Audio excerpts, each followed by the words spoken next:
This week in Pure Reinvention. And we got discovered by this guy, and everyone said, you shouldn't do it. This is not a great contract, but we both knew we may not ever get another opportunity to get into the music industry. Episode 113, Antea Shelton, songwriter, vocal coach, artist manager of Aplus Music Group. Engage, disrupt, adapt, repeat. You're listening to Pure Reinvention, the podcast for curious people. Welcome to this episode of Pure Reinvention. So, Mike, you sat down with the gal who wrote a song for Beyoncé? Yeah, it's kind of amazing to think I could be that cool, doesn't it? It is not lost on me, first of all, the magnitude of some of the guests that we get to learn from. Mm-hmm. But more importantly, and I think as people listen to the story, that yes, it was very cool to talk to Antea. What was even more cool was her story. Absolutely. And the lessons to be learned. Absolutely. So let's do that right now. Have you enjoyed our Pure Reinvention podcast? Are you ready to begin your own Pure Reinvention journey? Join our next Starters Experience May 4 through 5 and May 24 through 25 in Detroit.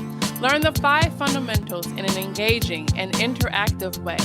Contact us at purereinvention.com today. We are so excited today to be here with Antea Shelton, songwriter, vocal coach, artist manager of Aplus Music Group. Yes. Thank you for being here. Absolutely. My pleasure. So we start out all of our guests with the same 5 fundamentals and ask them of the 5 fundamentals in the pure reinvention process. Antea, which step do you most closely associate yourself with? I would say disrupt. As I said to you before, I feel like over my entire career, I've functioned in all of the areas, but I think that I'm a disruptor. Let's come back and talk more about that in a few minutes. Okay. What would you tell people is your superpower? To teach. I'm a teacher. And as most leaders who are disruptors find themselves at times in unusual or sometimes difficult situations, can you explain a time most recently when you found yourself in an uncomfortable situation? I honestly cannot give you one specific one, only because I am uncomfortable mostly always because of how I challenge myself and challenge other people. So everything I do is a risk and it's a bit of discomfort. As long as I've been doing this, I'm always uncomfortable because I know it's my job to teach and disrupt. So it's like, oh, I'm going to do it again, but you know. So that's a really good segue into tell us what your company is and what you do. My company is called Aplus Music Group. It is run by myself and my younger sister, who is my business partner. We've been working together for I don't know, since birth, maybe. We are songwriters first. We do vocal coaching, artist development, artist management. And I'm also the head of the voice and songwriting department at DIME, the Detroit Institute of Music Education, St. Louis Music College here in Detroit. So you do everything music. Yeah, that's it. So let's, and I believe you were referred to us by Sonia Robinson, one of the Pure Reinvention team members. Yes. Who is working with you on a project. Yes, she just recently started vocal studies with me. Very cool. And she has mentioned that somewhere in your business world, you have also, the name Beyoncé has come up. Yes, Beyoncé does come up quite often, actually. And why is that? Well, myself and my sister wrote a song for her in 2006, I believe. But it is because we are publishers as well. And at the time when we worked with Beyoncé, we were signed to International Music Publishing. It's the publishing company of world-renowned super producer Rodney Jerkins, also known as Darkchild. And we signed to his company, and maybe 6 months after we signed, we were whisked away to New York and ended up in a writing session with Beyoncé, which was massively crazy. And from there, it just kind of went on and on and on. So tell me that isn't just a little bit disruptive. At the time when I signed that publishing agreement to be a co-publisher with Rodney, I was a music director and a radio host here in Detroit at a Christian radio station. I had a good job, health benefits. I was 25 years old.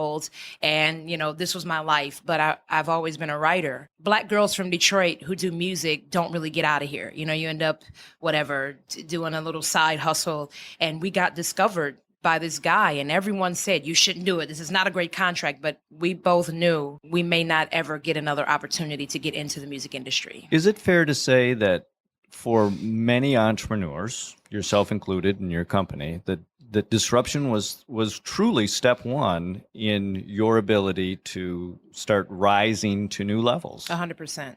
Absolutely. We had to make the choice to disrupt what was normal. I had a great job at the time. My younger sister was 18 or 19. She was in college, and we had to choose, do we take this regular road of what everybody says you should do, or do we jump off this cliff and believe that our gifts are big enough to do it? And we did, and it worked. So when you are a disruptor, I'm hearing you say you have to be willing to assess the risk. Mm-hmm. And if the risk is appropriate, you have to make the jump. Yes, 100%. Now, when you are looking back now on that big step that you took, was that really such a big step for you? Yes, just because of the tone of what Detroit is. And we literally were going against everything that everybody thought was what we should do. Just singing a church choir and God will make a way. And we both said, no, we're going to sign this contract and we're leaving.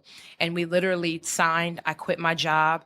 She left school. We got in my Taurus at the time and drove from here to South Jersey because we couldn't afford a plane ticket. And yeah, it was rough at the beginning, but it's turned into something so beautiful. So with now the understanding you have of disruption in setting a new path, yeah, right, of not being afraid and setting a new path, what would you say to other potential entrepreneurs, those individuals who are looking at leadership type roles, and explaining to them how having some disruption in your soul is in order to move things forward?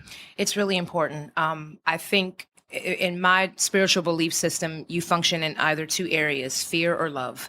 And I think fear most of the time dominates everything. And it's that fear that makes you believe, this path that everyone else is on, that everyone said I should stay on, is exactly what I'm going to do.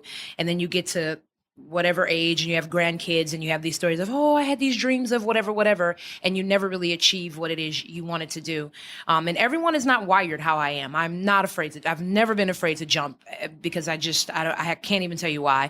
But it's very important to believe in the gift that you have and the dream that you have, and believe that it'll take you where you need to go. So you've added an interesting new thought to the disruption discussion, which is having the self-confidence to disrupt and do something new. So speak to the importance of an individual having their own internal self-confidence.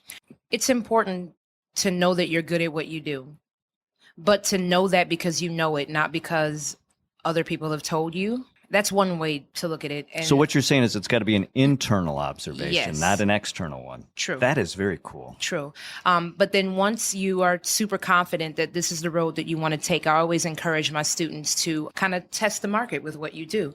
People who are in the field that you want to go into, let them listen to what you do. If you're an artist, try it out on people to get people's opinions, just so that you kind of, because sometimes you can be very confident in something and it just is not for you. So you've talked about how you have embraced disruption yourself. But if I'm listening to you correctly as a voice coach, you also have to help disrupt others outside of their comfort zone to be able to coach them on how to move forward. Yes. So how do you get others to embrace disruption as the first step towards moving them forward in their development as a artist? I usually don't address it as disruption because that can make someone clam up. So because I've been a teacher for about 15 years now, there's a way to slightly disarm people who come to me, to make them feel warm, to make them feel comfortable, so that they trust what I'm telling them. And then I hold their hand and we jump off the cliff together. And then before they know it, I've disrupted everything. Yes. And I've jumped with you. So it's no big deal. And it's the challenge behind that makes them realize, wow, I stepped outside of what I normally do. And this actually feels good, Now, I want to take a minute and have you expand on this thought, because this is a phenomenal thought. My role as a teacher has taught me not to disrupt somebody and leave them alone, but to partner with them so that we go together. Right. How important is that for leaders to embrace that very same concept, to be a teacher like that?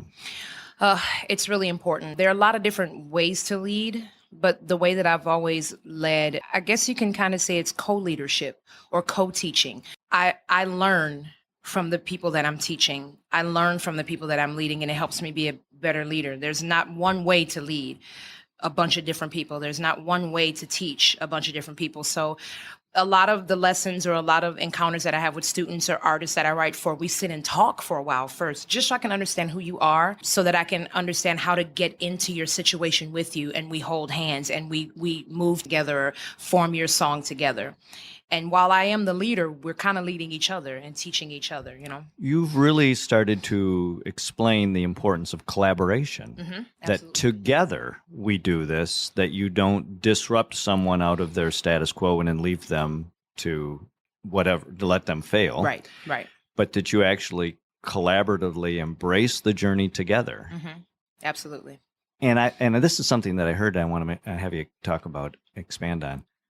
You talk about letting the person you've disrupted lead, to tell you what they need. Right. How do you do that?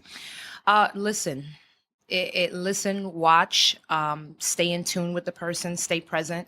At the college, the vice president of the college, she calls me a vibe master, because I'm just able to be aware of where a person is. You know, if I'm not going to push you. Well, that's not true. I will push you. I will push you, but not so far that it completely makes it so that you can't function. But I'm able to really fill out the situation, fill out where you are, fill out your level, what you want, what you don't want, and then move it from there.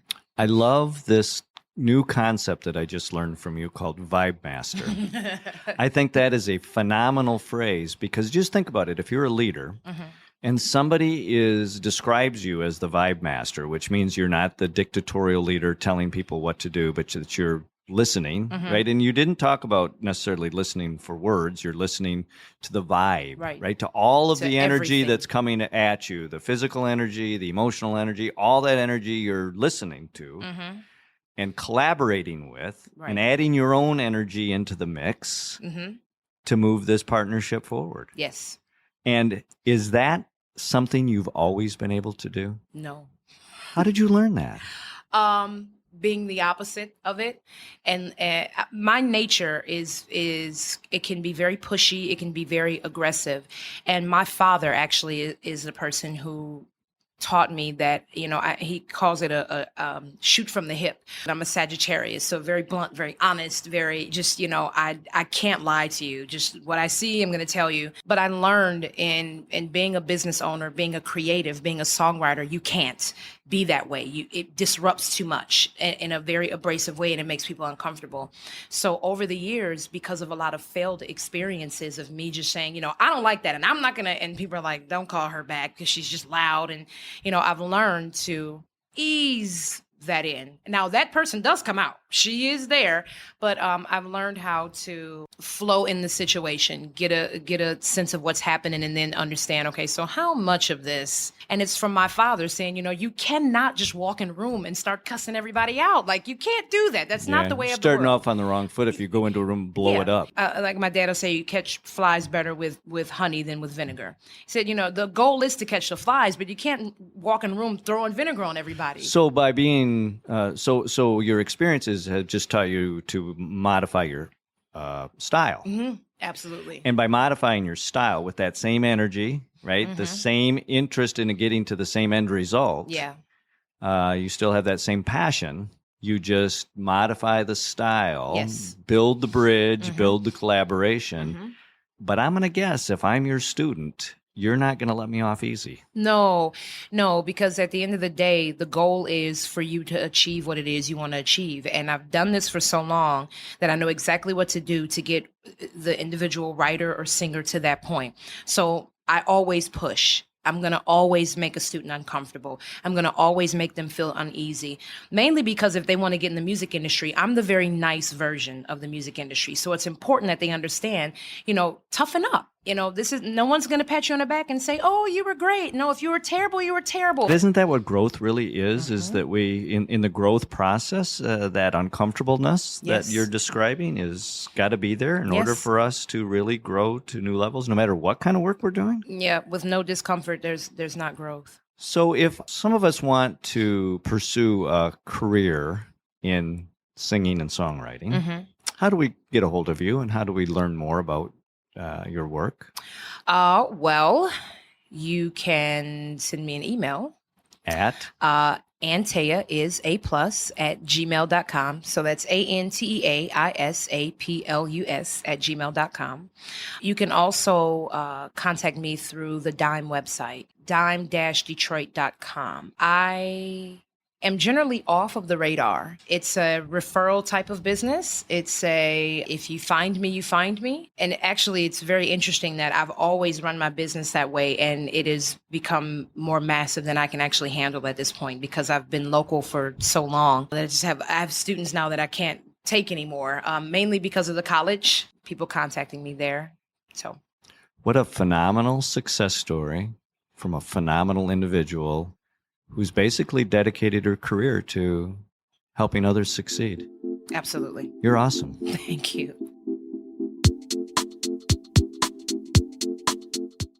So, Amy, February was Professional Disruption Month, and boy, did we have a number of good podcast guests, but probably none as inspiring as this one. Absolutely. Antea, she taught us just some great things. Some of the points, her story to begin with was just an amazing story. I still can't believe that you sat down with a woman who wrote a song for Beyonce. I mean, the journey is incredible, I've got to tell you. Oh, my goodness. And by the way, she was just a wonderful, down-to-earth woman. It was just a wonderful, wonderful woman to talk to. Well, and she sounds like it. And she's now has become quite the leader and quite the teacher.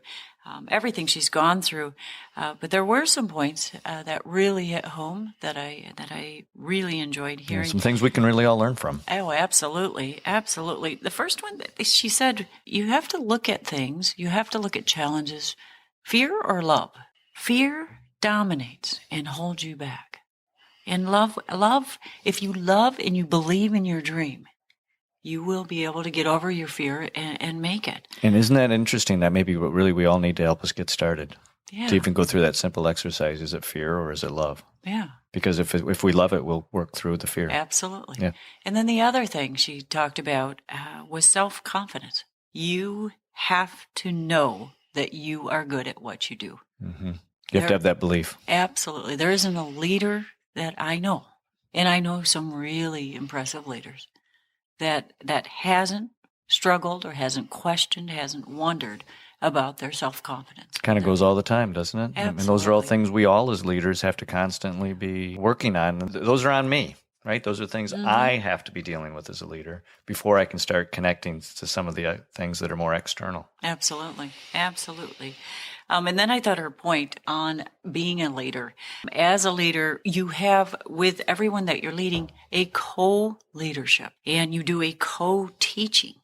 So what she was saying was that even though she was the leader, she was the one in charge, everyone that she led, they led her. They taught her. And she couldn't wait for the next lesson. And having this ability to listen, to watch, and to stay in tune with what the person you're leading is saying to you, it was just incredible. And there's so many things that we can learn and get from that. The other thing that I just absolutely loved about Antea, it was just the neatest thing. She coined the phrase, Vibe Master. Vibe Master. Vibe Master. Mm-hmm. And again, I had to replay that one to hear it again. Yeah. Well, it may have been the first time that any of us had heard that. Yeah, it was great. But Vibe Master, as she described it, as she's coined, is the ability to listen and feel what the other person is feeling. And it is so important, as she said, to ease into the flow of the situation with the same energy that allows collaboration to achieve the goals that you're all out to do. And without being able to listen and feel or get the vibe, To be the vibe master. absolutely, you aren't going to achieve your goals. So are you, Amy, kind of correlating this to like how we merge onto an expressway? We kind of have to feel how to get into the rhythm of the flow of traffic. And so to work with someone else means we, as a vibe master, is we kind of need to fit into the flow of how that energy is going. And then once we're into that flow of energy, then we use our specific contributions to influence and co-lead, co-partner, co-produce. Right. Whatever our outcome should be. Right, absolutely. All the while watching those other drivers and learning from them.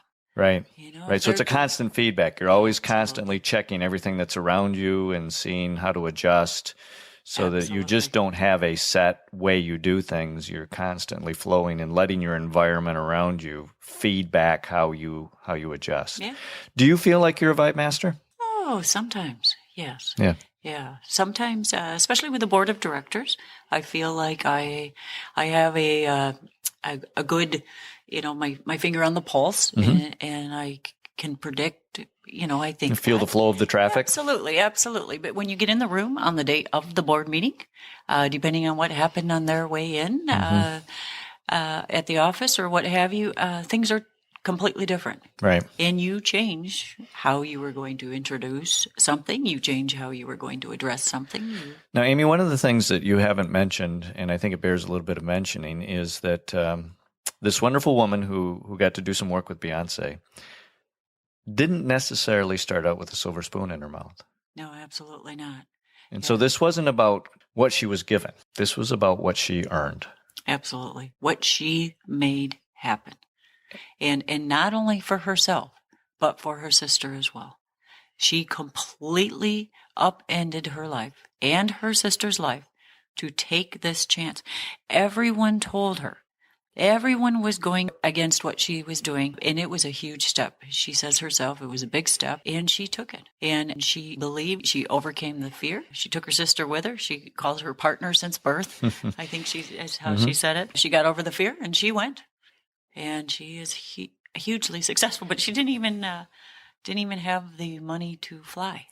Amy, I think this story in particular helps to showcase February being Professional Disruption Month. Absolutely. And that professional disruption isn't always easy. It isn't what's given to us, but it's what we make out of maybe the very basics. It's about taking responsibility for being our own vibe master. I want to thank you for being a co-host. You're absolutely marvelous to work with, and I hope we get to do it again real soon. Thank you so much. If you're ready for a change, make it a change that lasts. Make it pure reinvention. Thanks for listening to this episode of Pure Reinvention. Keep the conversation going and get alerts when new podcasts are up by following us on Twitter @Pure Reinvention or sign up for our mailing list at purereinvention.com.